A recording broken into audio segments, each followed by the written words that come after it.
The morning sun cast long shadows across the ancient stones of Windsor Castle, but inside the royal residence, darkness seemed to have settled permanently.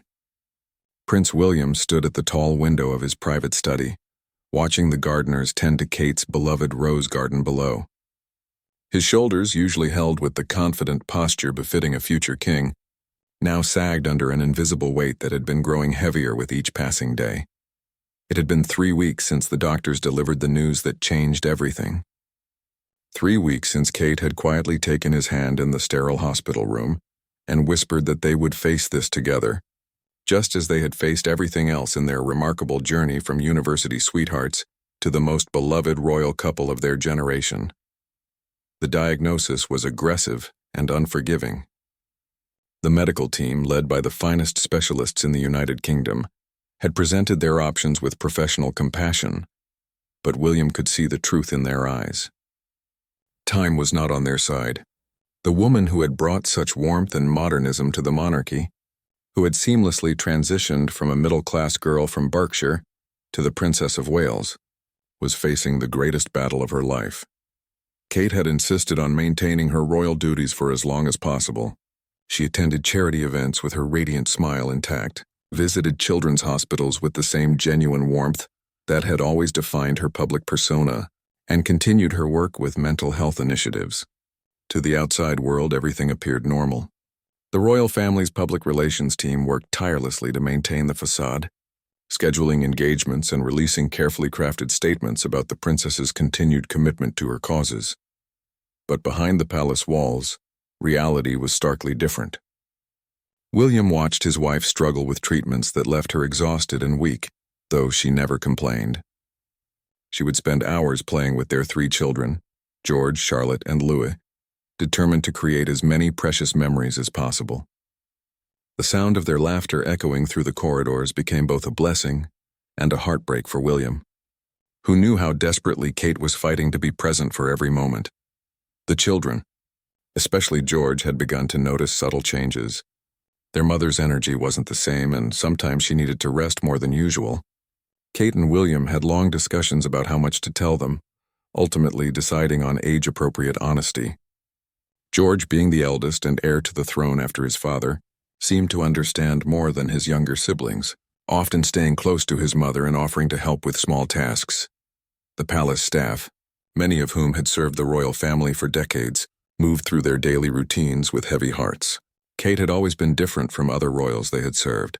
She remembered their names, asked about their families, and treated everyone with genuine kindness. The head housekeeper, Mrs. Morrison, who had initially been skeptical of this commoner joining the royal family, had become one of Kate's most devoted supporters. She now found herself fighting back tears as she prepared Kate's favorite tea each afternoon.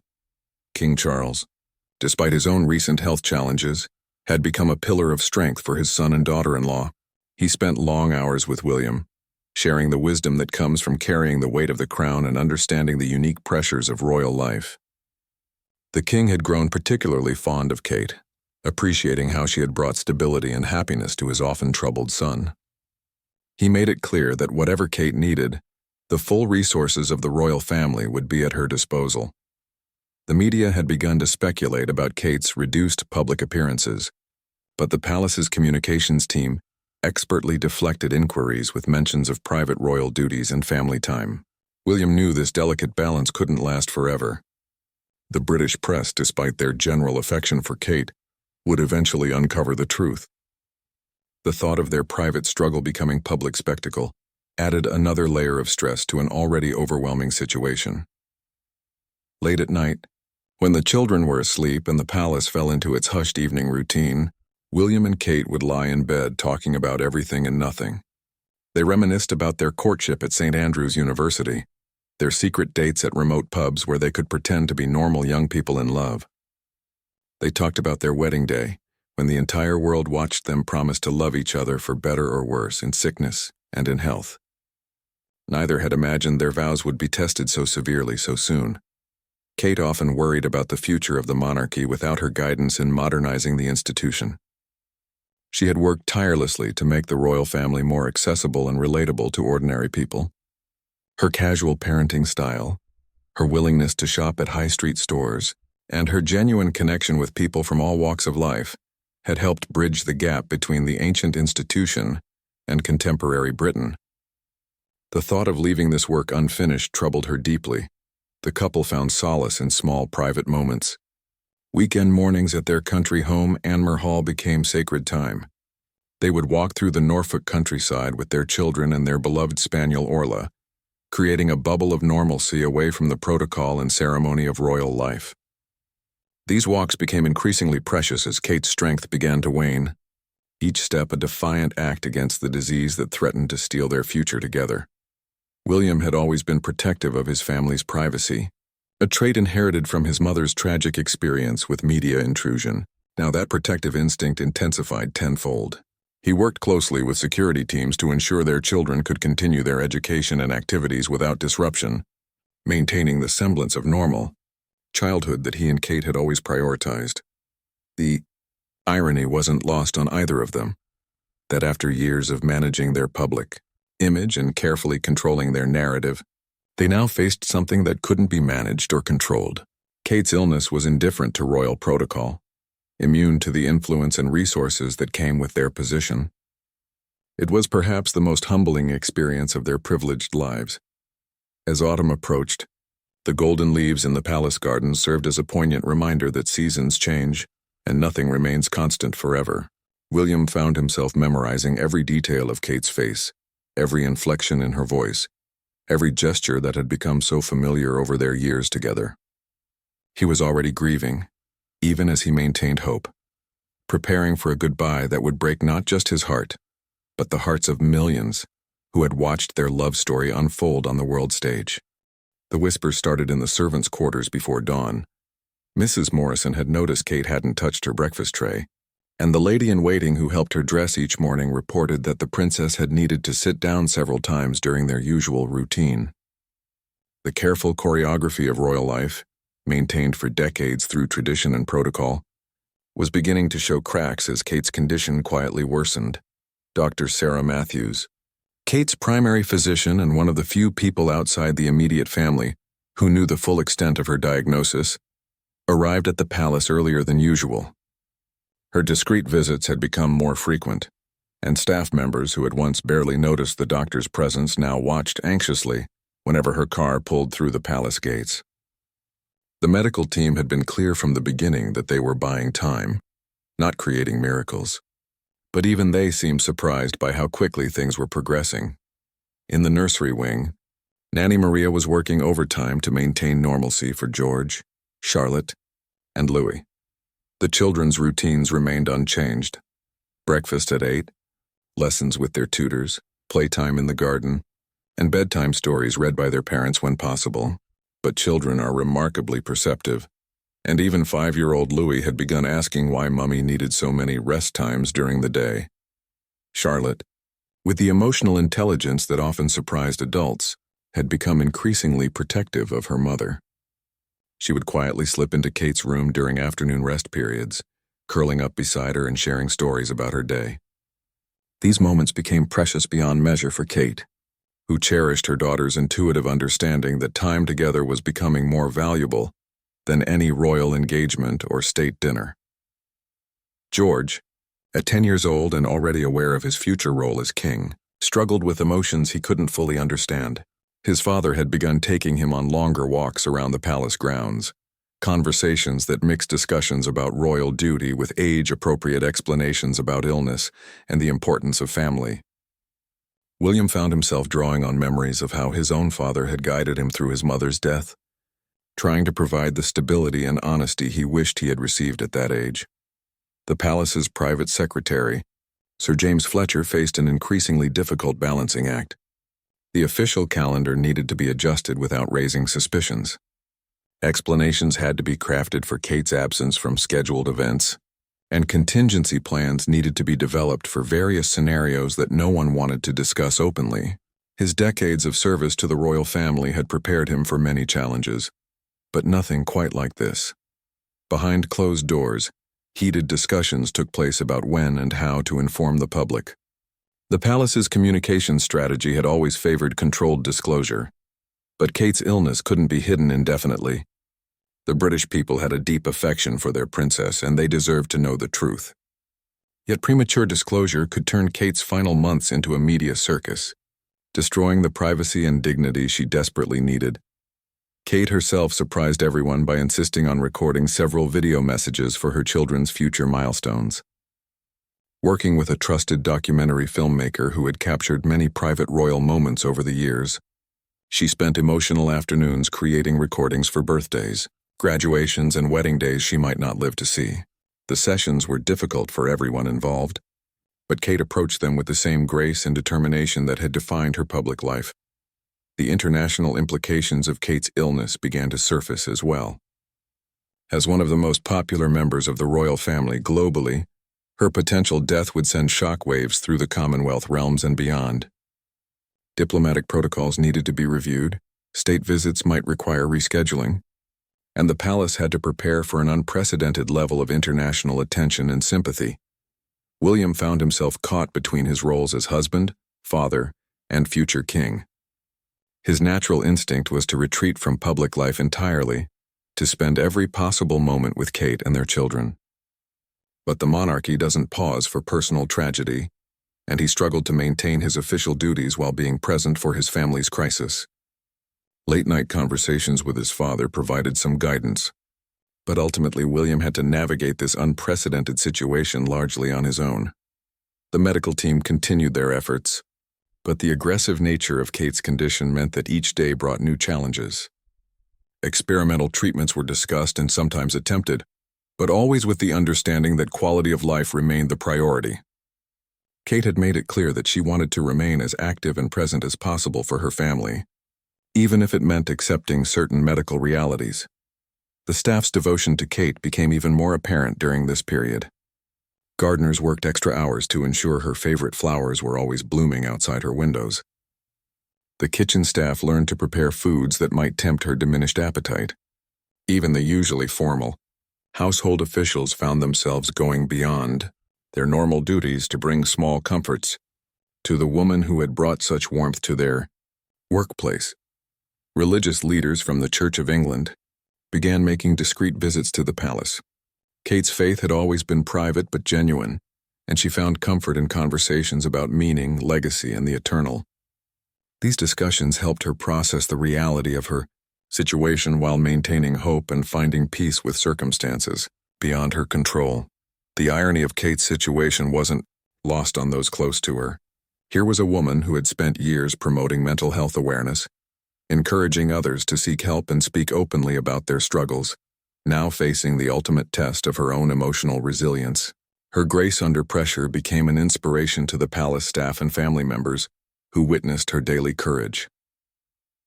As November approached, bringing with it the gray skies and shorter days of British winter, the palace prepared for what everyone hoped would not be Kate's final Christmas season. Plans were quietly discussed for scaling back traditional holiday celebrations while maintaining enough normalcy for the children. The annual Christmas broadcast, always a significant royal tradition, took on new importance as possibly Kate's last opportunity to speak directly to the British people. The weight of unspoken goodbyes hung in the air of every room Kate entered. Staff members who had watched her transform from a nervous university graduate into a confident royal icon now struggled to hide their emotions during routine interactions. The palace, usually bustling with purposeful activity, seemed to move more quietly, as if everyone instinctively understood that they were witnessing the end of an era. The decision to tell the children everything came on a gray Tuesday morning in late November. Kate had experienced her worst night yet, and Dr. Matthew's concerned expression when she left the royal bedroom spoke volumes to William. He found Kate sitting by the window in their private sitting room, wrapped in the cashmere throw her mother had given her years ago, watching the bare branches of the ancient oak trees sway in the wind. "It's time," she said softly, not needing to explain what she meant. William had been dreading this moment, but he also knew Kate was right. The children deserved to hear the truth from their parents, not discover it through overheard conversations or sudden changes in their daily routine.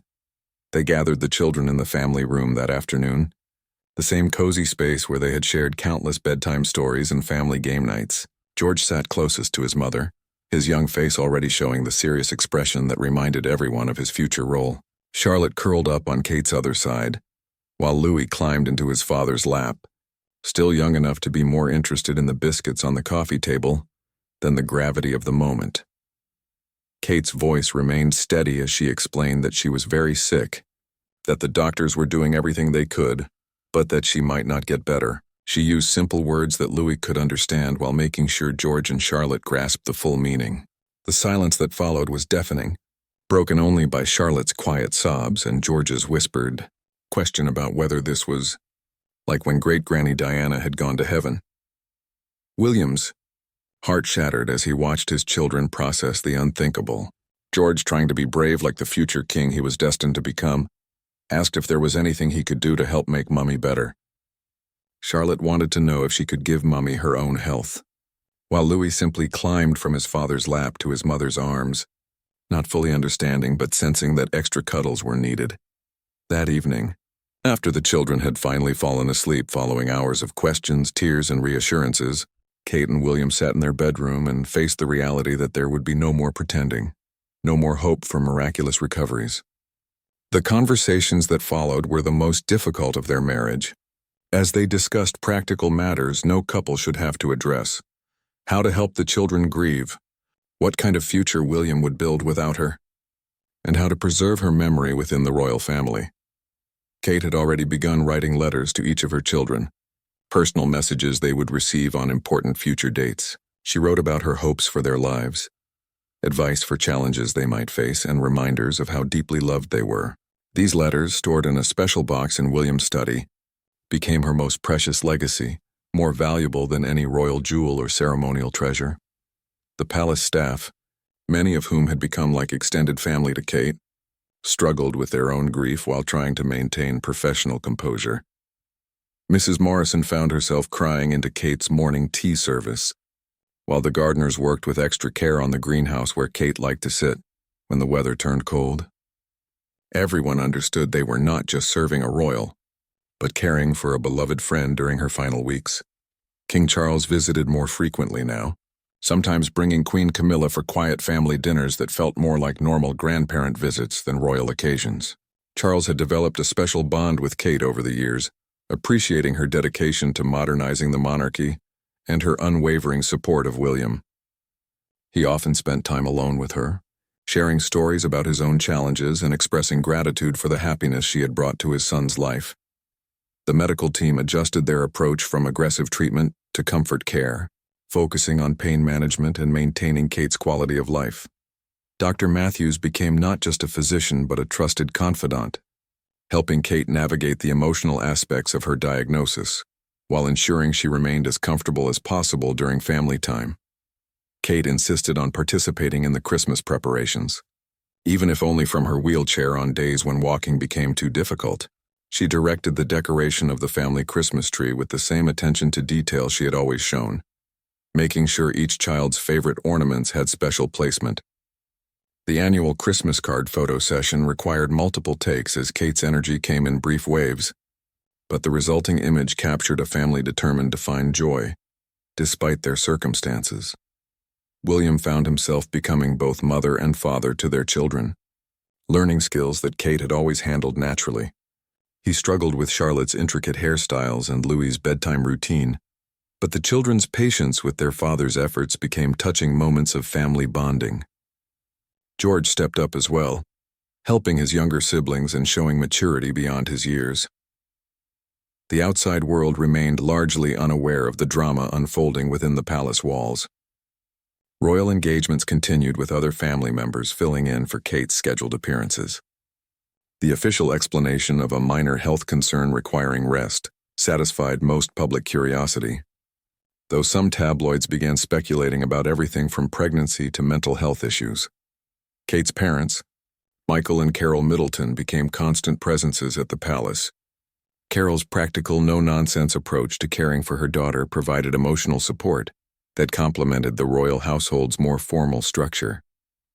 Michael's quiet strength reminded Kate of the stable, loving family that had shaped her into the woman capable of handling royal life with such grace. The preparations for Kate's final public appearances began in earnest. She was determined to record her own Christmas message to the nation, a tradition she had participated in before, but never as the sole focus. The message would need to strike the perfect balance between honesty about her situation and reassurance for a nation that would soon face the loss of their beloved princess. Evening. Conversations between Kate and William took on an urgency that both treasured and dreaded. They talked about everything: their university days when the future seemed infinite, their wedding day when the whole world celebrated their love, and their hopes for how their children would remember these final weeks together. Kate made William promise that he would find happiness again someday, a conversation that left both of them crying but also brought a sense of peace. The palace chaplain began visiting weekly, providing spiritual comfort and helping Kate process her fears about leaving her children motherless. These sessions brought her unexpected peace, as she found strength in faith and began to see her role, not just as a dying mother, but as someone whose love would continue to guide her family long after her physical presence ended. As December deepened and Christmas approached, everyone in the palace understood they were living through history. Not the grand ceremonial history that usually occupied royal households, but the intimate, heartbreaking history of a family learning to say goodbye while trying to create one last perfect Christmas together. Christmas morning arrived with a pristine blanket of snow covering the palace grounds, creating the perfect winter wonderland that Kate had always dreamed of for her children's holiday memories. Despite her weakened condition, she had insisted on being present for every moment of the day, determined to make it magical for George, Charlotte, and Louis. The family exchanged gifts in the same sitting room where they had shared the difficult conversation about Kate's illness just weeks before. Kate had spent months carefully selecting each present, working with William to ensure the children would have meaningful reminders of her love in years to come. She gave George a vintage camera, encouraging his growing interest in photography and telling him it would help him capture all the beautiful moments life would bring. Charlotte received a set of art supplies and a promise that they would paint together every day for as long as possible. Little Louis got a stuffed lion that Kate had secretly scented with her perfume, hoping it would provide comfort long after she was gone. William's gift to Kate was perhaps the most precious of all, a leather-bound book filled with letters from people whose lives she had touched through her royal work. He had secretly reached out to dozens of individuals and families Kate had met during hospital visits, charity events, and official engagements. The overwhelming response had moved him to tears as he compiled stories of how Kate's kindness, genuine interest, and compassion had made lasting impacts on countless lives. Reading through the letters that afternoon, Kate was amazed to discover how many people remembered specific conversations, gestures, and moments of connection that she had feared were forgotten in the blur of royal duties. A young cancer patient wrote about how Kate's visit had given her strength during treatment. A military wife described how Kate's understanding during a veterans event had helped her cope with her husband's PTSD. Teacher after teacher wrote about Kate's visits to their schools and how her genuine enthusiasm for children's education had inspired both students and staff. The Christmas broadcast recording took place in the early evening, with Kate wearing her favorite blue dress and the sapphire earrings that had belonged to Diana. Her message to the nation was carefully crafted to acknowledge her illness without causing alarm, expressing gratitude for the love and support the British people had shown her family, while encouraging everyone to cherish their own loved ones. The recording required several takes as Kate fought fatigue, but her final message radiated warmth and grace that would be remembered long after the broadcast aired. That night, after the children had finally fallen asleep from exhaustion and excitement, Kate and William sat by the fireplace in their private quarters, reflecting on what they both knew had been her last Christmas. The weight of that realization settled over them like a heavy blanket, but they also felt grateful for the perfect day they had managed to create for their family. The days following Christmas brought a noticeable decline in Kate's condition. Dr. Matthews increased her visits to twice daily, and additional medical equipment was quietly installed in the royal bedroom. The palace staff moved with even greater care and quiet efficiency, understanding that their beloved princess was entering her final weeks. Kate's parents took turns staying at the palace, with Carol often sleeping in the guest room adjacent to Kate's suite. The informal family atmosphere they created helped counterbalance the inevitable formality of royal protocol, ensuring Kate felt surrounded by love rather than ceremony during her most vulnerable moments. The children's return to school after the holiday break required careful consideration. Kate and William decided to maintain their normal routines as much as possible, believing that structure and normalcy would help them cope with the difficult weeks ahead. However, their teachers were discreetly informed about the family situation, ensuring the children would receive additional support and understanding. George showed remarkable resilience, throwing himself into his studies and extracurricular activities while spending every free moment with his mother. His maturity impressed everyone around him, though William worried about the pressure his eldest son was placing on himself to be strong for the family. Charlotte became increasingly clingy, often refusing to leave Kate's side when she came home from school. Louis, still too young to fully understand the gravity of the situation, continued to bring lightness and laughter to the family with his innocent questions and playful energy. Kate began experiencing more difficult days, when even sitting up required significant effort. On these days, she would remain in bed while the children did their homework nearby, creating cozy study sessions that became cherished family time. William often joined them after his royal duties, creating a protective circle around Kate that felt both intimate and precious. The palace's head chef, who had learned to prepare foods that might tempt Kate's diminished appetite, worked closely with her medical team to ensure proper nutrition while accommodating her changing needs. Simple comfort foods became more appealing than the elaborate dishes usually served at royal tables, and Kate found unexpected joy in sharing basic meals with her family. Religious services took on greater importance during this period, with the palace chaplain conducting private services in Kate's quarters when she was too weak to attend the palace chapel. These intimate worship sessions brought peace to the entire family and helped them find meaning in their suffering while maintaining hope for whatever came next. Kate's legacy projects became a source of great comfort to her during this time. The early childhood development initiative she had championed for years was finally gaining the momentum she had always envisioned. The children's mental health programs she had supported were expanding across the United Kingdom. Knowing that her work would continue long after her death gave her a sense of purpose that transcended her personal struggle. William found himself documenting everything during these weeks: Kate's laughter, her gestures, the way she looked when she slept, her interactions with the children. He wanted to preserve every detail for his own memory and for their children's future understanding of their mother's grace. During her final weeks, the British media began to sense that something significant was happening within the royal family. Though the palace's communication strategy continued to successfully maintain privacy, increased security around the palace, the reduced public schedule, and subtle changes in official statements created speculation, but the truth remained protected within the palace walls. Kate spent hours each day writing in a journal she planned to leave for William, documenting her thoughts about their life together, her hopes for his future, and her wishes for how their children should be raised. These pages became her most personal legacy, filled with love, wisdom, and the deep understanding of royal life that she had gained over more than a decade as a working member of the family. As January progressed and Kate's condition continued to deteriorate, everyone in the palace understood they were approaching the end of an extraordinary chapter in royal history. The woman who had modernized the monarchy, brought unprecedented warmth to royal duties, and captured the hearts of people around the world was preparing for her final act of grace, saying goodbye with the same dignity and love that had defined her entire royal life. The third week of January brought an unexpected snowstorm to London, blanketing the city in pristine white and creating a hushed atmosphere that seemed to mirror the quiet tension within the palace walls. Kate had always loved snow, and despite her weakened condition, she insisted on being helped to the window of her bedroom to watch the flakes fall on the garden where she had spent so many happy hours with her children. Dr. Matthews had delivered the news. William had been dreading. Kate likely had days, not weeks, remaining.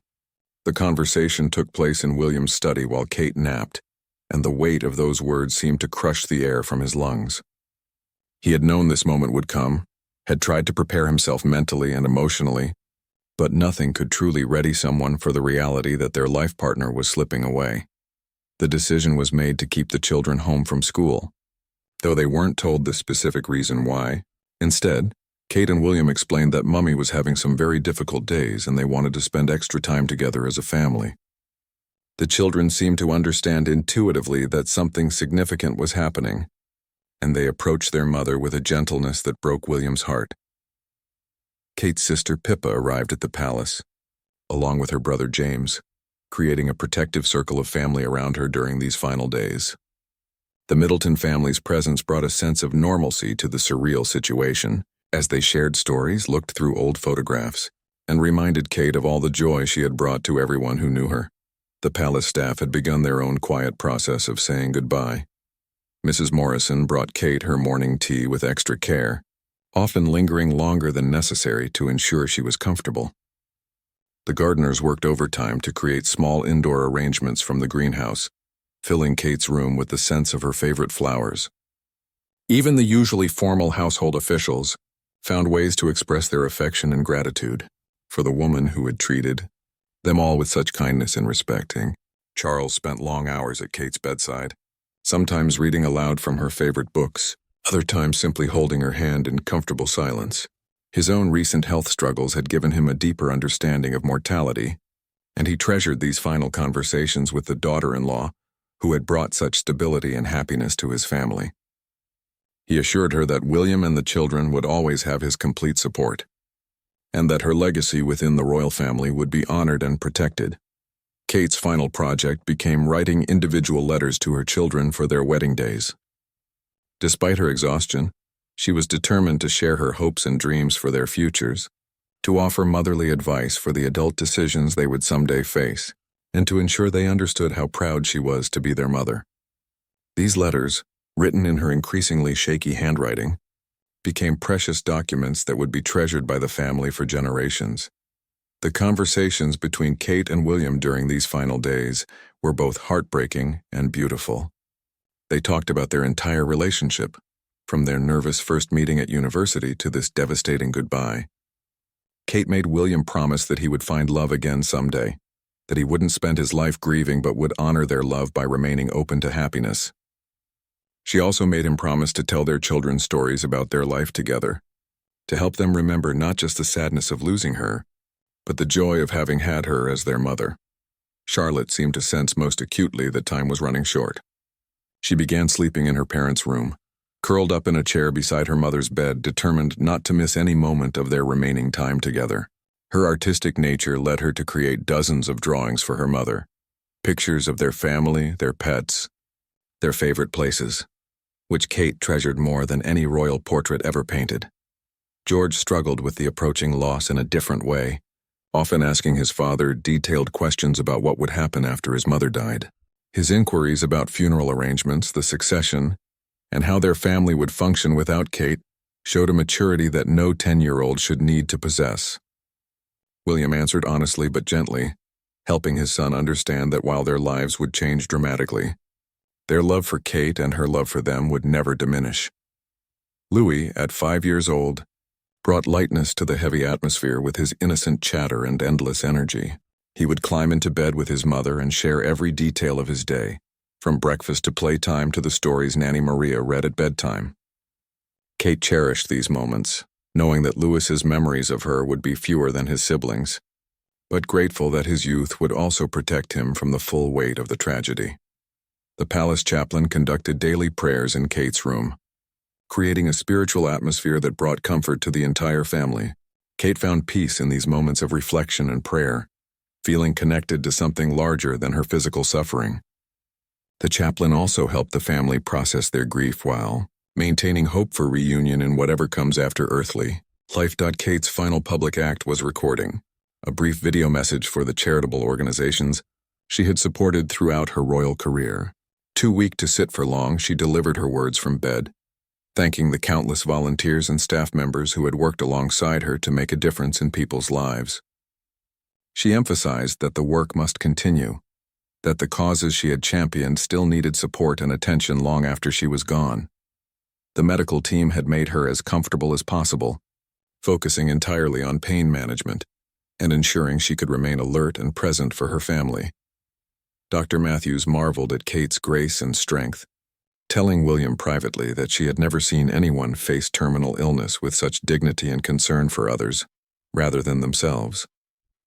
On what would be Kate's final evening, the family gathered in her room for what they all somehow knew was their last dinner together. The children sat on the large bed while William fed Kate small bites of her favorite soup. They shared memories, laughed at old family jokes, and told stories about their happiest times together.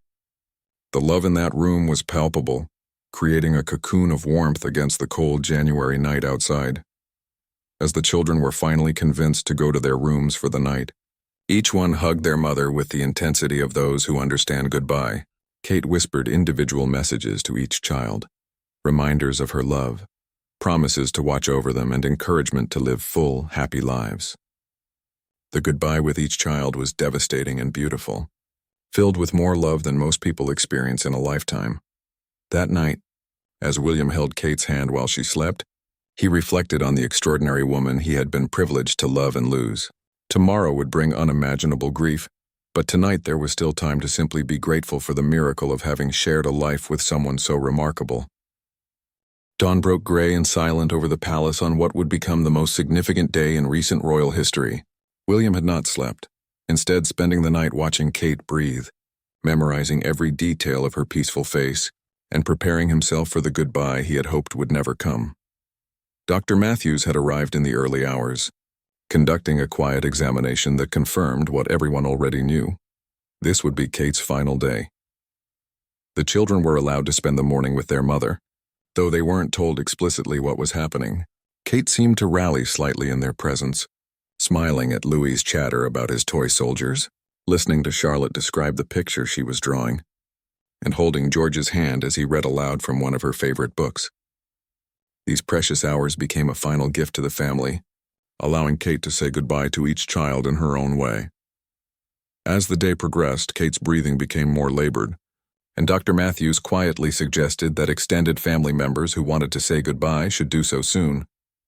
Pippa and James Middleton took turns sitting with their sister, sharing memories from their childhood and telling her how proud they were of the woman she had become. Michael and Carol Middleton had perhaps the most difficult goodbye of all, as parents facing the unnatural tragedy of losing a child. King Charles arrived in the afternoon, bringing with him a quiet dignity that helped everyone maintain their composure during this most difficult time.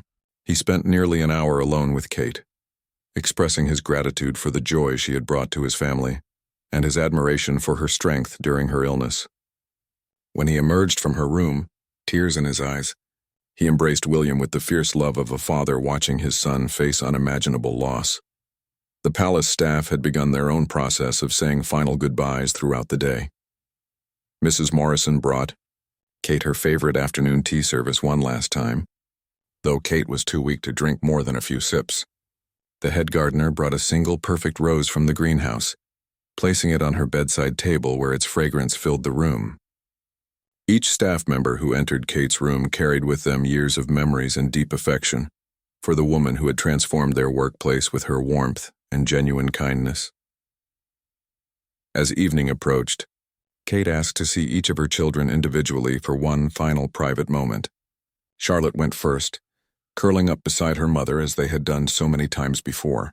Kate whispered words of love and encouragement, telling her daughter to always be kind, to use her artistic gifts to bring beauty into the world, and to remember that her mother's love would never leave her. Charlotte's tears were quiet but profound as she promised to take care of Daddy and her brothers. George's goodbye was perhaps the most difficult, as he understood more fully what was happening. Kate spoke to him about his future role as king, encouraging him to lead with compassion and wisdom, to remember that true strength comes from caring for others, and to never forget the importance of family above all royal duties. She reminded him that she would always be proud of him, no matter what challenges he might face. George listened with the gravity of someone far older than his 10 years, holding his mother's hand and promising to be the kind of man she would want him to become. Little Louis's goodbye was filled with innocence and love. Kate told him stories about how much joy he had brought to their family from the moment he was born, how his laughter had filled their home with happiness, and how she would always watch over him. Louis, not fully grasping the finality of the moment, promised to save some of his favorite sweets for when Mummy felt better, a promise that broke the hearts of everyone who heard it. As night fell and the children were finally convinced to go to their rooms, Kate and William were left alone for their final hours together. The weight of their goodbye was almost unbearable, encompassing not just the end of their marriage but the destruction of the life they had built together. They talked about their first meeting at university, their secret courtship, their fairy tale wedding, and the beautiful family they had created. Kate made William promise once again to find happiness, to give their children the love of two parents even if it meant remarrying someday. The palace chaplain arrived to perform last rites, creating a sacred atmosphere in the room as Kate found final peace through her faith. The ceremony was simple but profound, acknowledging the spiritual journey that Kate was about to undertake while celebrating the love and faith that had sustained her throughout her illness. Dr. Matthews remained nearby throughout the evening, ensuring Kate's comfort but giving the family privacy for their final moments together. The medical team had done everything possible to ensure Kate could remain alert and present until the very end, a final gift to both her and her family. As the clock struck midnight, marking the beginning of a new day, Kate's breathing became increasingly shallow. William held her hand, whispering words of love and gratitude for the extraordinary life they had shared. He told her about his hopes for their children's futures, his promise to honor her memory, and his eternal gratitude for the happiness she had brought to his life. In the early hours of the morning, with William by her side and the scent of roses filling the air, Kate took her final breath. The woman who had captivated the world with her grace, transformed the monarchy with her warmth, and loved her family with unparalleled devotion, peacefully passed away at the age of 41, leaving behind a legacy of love that would endure far beyond her earthly life. The silence that followed was profound and sacred, as William realized that his life had been forever changed, not just by Kate's death, but by the privilege of having loved and been loved by someone so extraordinary.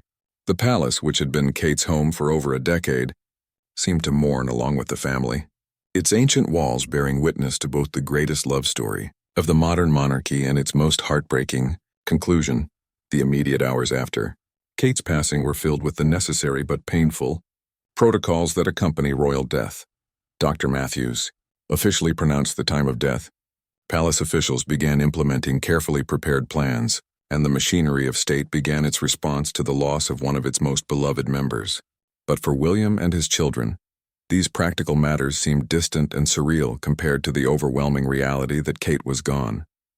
The world would soon learn of their loss, and the outpouring of grief would be unprecedented. But in those first quiet hours of mourning, the palace held its breath as a family began the difficult process of learning to live without the woman who had been their heart, their anchor, and their greatest source of joy. Dawn broke gray and silent over the palace on what would become the most significant day in recent royal history. William had not slept, instead spending the night watching Kate breathe, memorizing every detail of her peaceful face, and preparing himself for the goodbye he had hoped would never come. Dr. Matthews had arrived in the early hours, conducting a quiet examination that confirmed what everyone already knew. This would be Kate's final day. The children were allowed to spend the morning with their mother, though they weren't told explicitly what was happening. Kate seemed to rally slightly in their presence, smiling at Louis's chatter about his toy soldiers, listening to Charlotte describe the picture she was drawing, and holding George's hand as he read aloud from one of her favorite books. These precious hours became a final gift to the family, allowing Kate to say goodbye to each child in her own way. As the day progressed, Kate's breathing became more labored, and Dr. Matthews quietly suggested that extended family members who wanted to say goodbye should do so soon. Pippa and James Middleton took turns sitting with their sister, sharing memories from their childhood and telling her how proud they were of the woman she had become. Michael and Carol Middleton had perhaps the most difficult goodbye of all, as parents facing the unnatural tragedy of losing a child. King Charles arrived in the afternoon, bringing with him a quiet dignity that helped everyone maintain their composure during this most difficult time. He spent nearly an hour alone with Kate, expressing his gratitude for the joy she had brought to his family and his admiration for her strength during her illness. When he emerged from her room, tears in his eyes, he embraced William with the fierce love of a father watching his son face unimaginable loss. The palace staff had begun their own process of saying final goodbyes throughout the day. Mrs. Morrison brought Kate her favorite afternoon tea service one last time, though Kate was too weak to drink more than a few sips. The head gardener brought a single perfect rose from the greenhouse, placing it on her bedside table where its fragrance filled the room. Each staff member who entered Kate's room carried with them years of memories and deep affection for the woman who had transformed their workplace with her warmth and genuine kindness. As evening approached, Kate asked to see each of her children individually for one final private moment. Charlotte went first, curling up beside her mother as they had done so many times before. Kate whispered words of love and encouragement, telling her daughter to always be kind, to use her artistic gifts to bring beauty into the world, and to remember that her mother's love would never leave her. Charlotte's tears were quiet but profound as she promised to take care of Daddy and her brothers.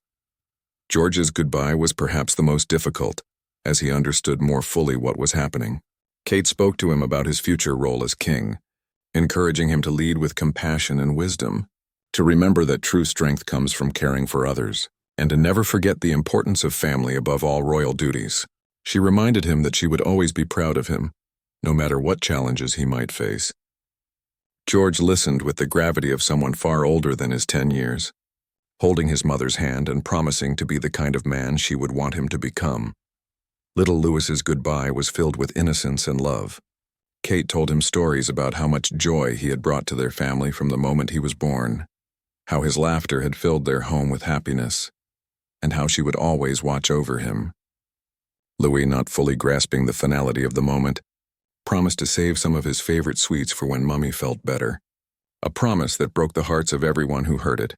As night fell and the children were finally convinced to go to their rooms, Kate and William were left alone for their final hours together. The weight of their goodbye was almost unbearable, encompassing not just the end of their marriage but the destruction of the life they had built together. They talked about their first meeting at university, their secret courtship, their fairy tale wedding, and the beautiful family they had created. Kate made William promise once again to find happiness, to give their children the love of two parents even if it meant remarrying someday. The palace chaplain arrived to perform last rites, creating a sacred atmosphere in the room as Kate found final peace through her faith. The ceremony was simple but profound, acknowledging the spiritual journey that Kate was about to undertake, while celebrating the love and faith that had sustained her throughout her illness. Dr. Matthews remained nearby throughout the evening, ensuring Kate's comfort but giving the family privacy for their final moments together. The medical team had done everything possible to ensure Kate could remain alert and present until the very end. A final gift to both her and her family. As the clock struck midnight, marking the beginning of a new day, Kate's breathing became increasingly shallow. William held her hand, whispering words of love and gratitude for the extraordinary life they had shared. He told her about his hopes for their children's futures, his promise to honor her memory, and his eternal gratitude for the happiness she had brought to his life. In the early hours of the morning, with William by her side and the scent of roses filling the air, Kate took her final breath. The woman who had captivated the world with her grace, transformed the monarchy with her warmth, and loved her family with unparalleled devotion, peacefully passed away at the age of 41, leaving behind a legacy of love that would endure far beyond her earthly life. The silence that followed was profound and sacred, as William realized that his life had been forever changed, not just by Kate's death, but by the privilege of having loved and been loved by someone so extraordinary. The palace, which had been Kate's home for over a decade, seemed to mourn along with the family, its ancient walls bearing witness to both the greatest love story of the modern monarchy and its most heartbreaking conclusion. The immediate hours after Kate's passing were filled with the necessary but painful protocols that accompany royal death. Dr. Matthews officially pronounced the time of death. Palace officials began implementing carefully prepared plans, and the machinery of state began its response to the loss of one of its most beloved members. But for William and his children, these practical matters seemed distant and surreal compared to the overwhelming reality that Kate was gone. The world would soon learn of their loss, and the outpouring of grief would be unprecedented. But in those first quiet hours of mourning, the palace held its breath as a family began the difficult process of learning to live without the woman who had been their heart, their anchor, and their greatest source of joy.